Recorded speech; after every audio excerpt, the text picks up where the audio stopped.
वालेकुम, कैसे हैं आप सब? मैं ठीक ठाक अल्हम्दुलिल्लाह. And after 4 days this video will be uploaded for all of you. And in our previous video we have read about the perspective, assumption and experiences and the personal thought of a writer, what all these affect on a reader's mind and the conclusion of a reader.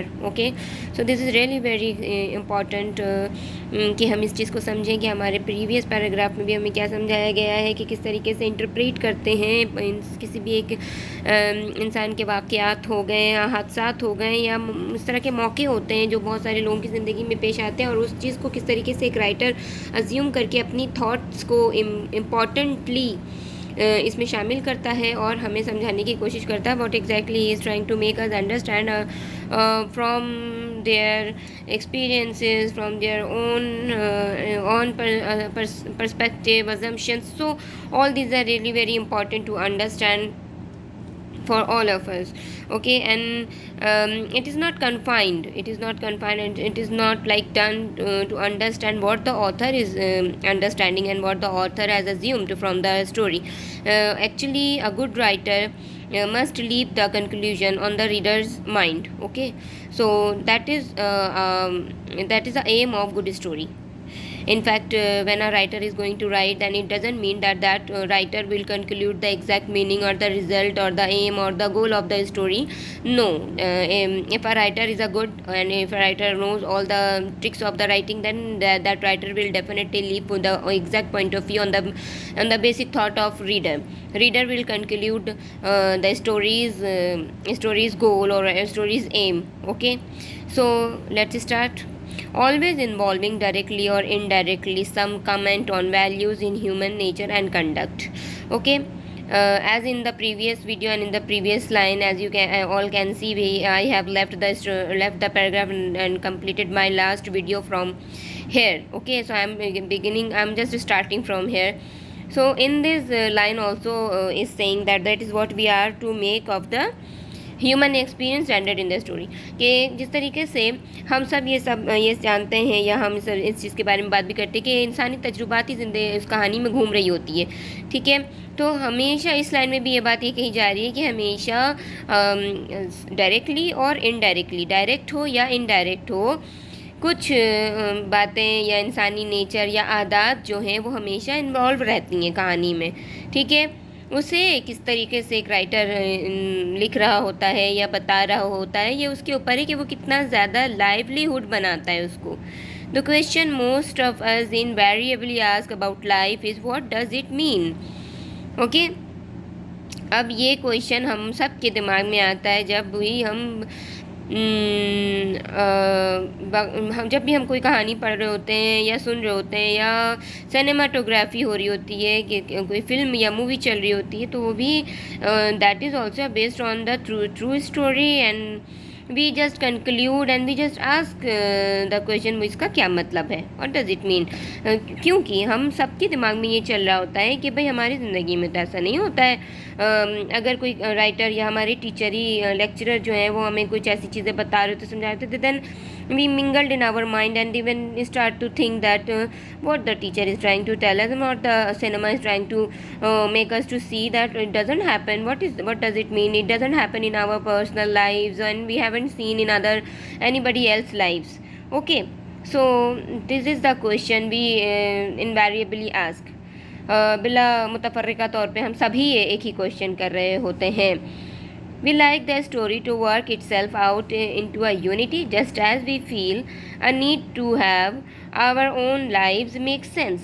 As I have told you before, as I have explained in our previous line, that हम वो कहानियाँ ज़्यादा पसंद करते हैं और कहानियाँ उस तरीके से काम करें या कैरेक्टर्स उस तरीके से पेश आएँ उस कहानी में, उसमें यूनिटी होनी चाहिए कि जैसे एक फॉर एग्ज़ाम्पल मैं आपको एक मिसाल दूंगी कि वॉल्पोनी एक के सब्जेक्ट है, किताब है एक जिसको ग्रेजुएशन में हमें पढ़नी थी. वॉल्पोनी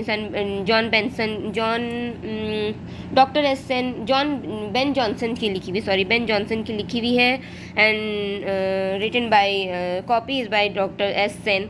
सो it was included in my syllabus in graduation. So एक उसने एक बेन जॉनसन ने, sorry just every time whenever I take his name I just take his name wrongly. Okay, so Ben Johnson, this is the correct name. Ben Johnson always describe his character, sometimes it's really ridiculously, sometimes very pompously, or sometimes very seriously. ठीक है. And whenever we read that character like Sir Political, Political एक character है Sir, Political ही नाम है उस character का.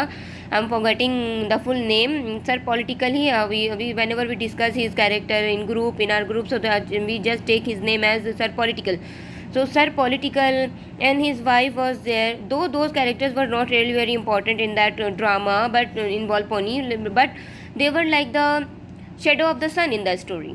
They were like the both characters were like the shadow of the sun in the theme of the story, in the stage of the story. Definitely in that time dramas were played in the stage or the theaters. So what was the need to give that characters in that play? So to exaggerate the story, to make like give them refreshment, to give the audience a kind of refreshment, just our author tries to give. Okay, tries to include those characters, as like the same in our other stories. The author is also trying to do the same. Okay, a kind of refreshment will get any reader or listener or watcher.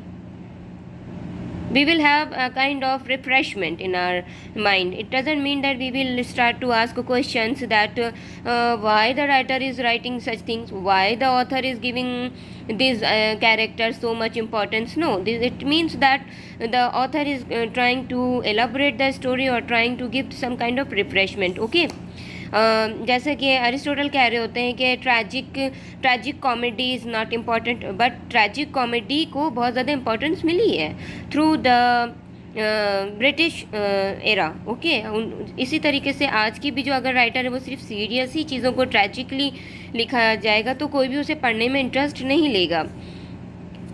Okay, so where we was, हमें अपनी ज़िंदगी में यहाँ पे थे हम लोग. अब यहाँ पे ये होगा कि बहुत ज़्यादा कॉमेडी क्यों है, हमारी ज़िंदगी में तो ऐसा नहीं होता है. बहुत ज़्यादा ट्रैजिक क्यों है, हमारी ज़िंदगी में तो ऐसा नहीं होता है.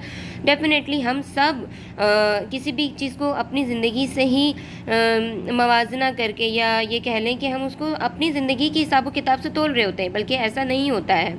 ऐसा नहीं होता है और बहुत सारी चीज़ों में डिफरेंस पाई जाती हैं. तो हमें उस चीज़ को एक्सेप्ट करना होगा by reading, by watching or by listening. Okay, we all work out on scale values and live by it. Okay, we all work out our own scale of values and live by it. Okay, जब तो ठीक है हम उसे उन चीज़ों के ऊपर अपने ही लाइक पैमाने से बात कर रहे होते हैं, वैल्यूज़ दे रहे होते हैं और उसे जी रहे होते हैं, जबकि ऐसा नहीं होता है. बहुत से लोग हैं इस दुनिया में, बहुत सी बातें हैं जो जिनमें डिफरेंट पाई जाती है, डिफरेंसेस पाई जाती हैं, और उन्हें एक्सेप्ट करना हमारे माइंड पे डिपेंड करता है. Different points of view enlarge our vision and help us gain a new perspective.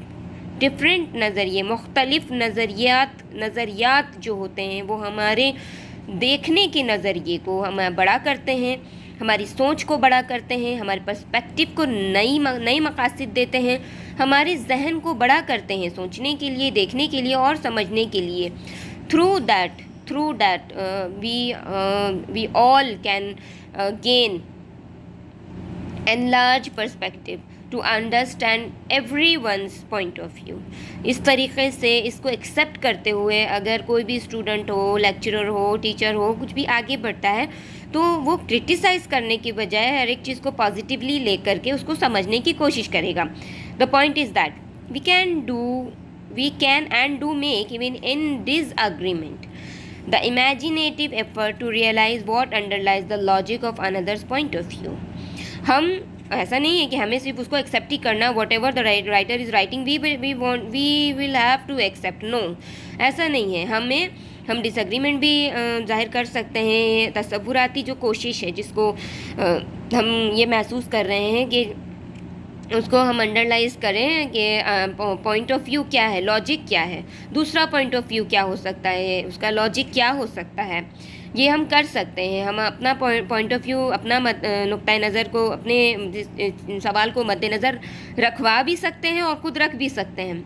इस तरीके से क्रिटिसाइज़र, एटलीस्ट एक क्रिटिसाइज़र तो सामने आएगा कि हाँ भाई ये चीज़ गलत है, ये चीज़ सही है। लेकिन किसी को बिल्कुल ही नेगेटिवली हम उसको रिजेक्ट नहीं कर सकते हैं। बुक ये नहीं हमें बता रही कि आपको टोटली रिजेक्ट करना है, ठीक है। The logic by which an theme unfolds, जो एक लॉजिक होती है जहाँ पे थीम का के क्या होती है वो खुल रही होती है। एक कैरेक्टर पेश किया एक ऑथर ने, अब उस कैरेक्टर के क्या क्या वाक़यात पेश आ रहे, क्या इंसिडेंट्स आ रहे, क्या इवेंट्स आ रहे, क्या इंपॉर्टेंट है, क्या वहाँ पे ट्रैजिक है, क्या रिडिकुलसनेस पेश कर रहा है, वो भी हो सकता है, ठीक है। उस चीज़ को वो अनफोल्ड कर रहा होता है और उसे हमें समझना है और उसके ऊपर या तो हम तनकीद कर सकते हैं, क्रिटिसाइज़ कर सकते हैं, और या तो हम उसे सराहा करके आगे बढ़ सकते हैं कि हाँ भाई ठीक है। पर हर चीज़ को हर एक राइटर और हर एक पढ़ने वाला सराहता नहीं है, ये भी एक पार्ट है लिटरेचर का। Given below is a detailed glossary of terms you will encounter in your critical readings in short stories, ठीक है।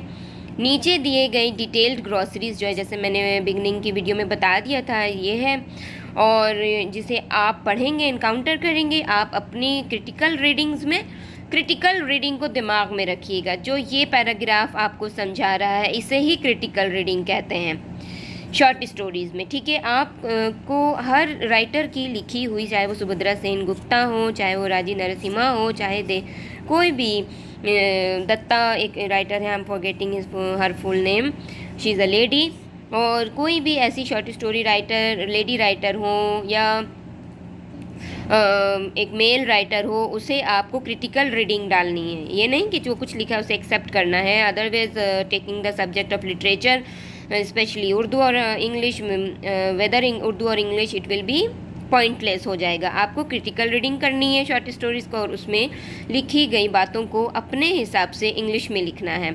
That will be your aim of English literature, studies of English literature, okay. So you will be more beneficial by reading this way as I am telling you to do. हालांकि book भी आपको यही कह रही है कि आपको इसे क्रिटिकल रीडिंग डालनी है।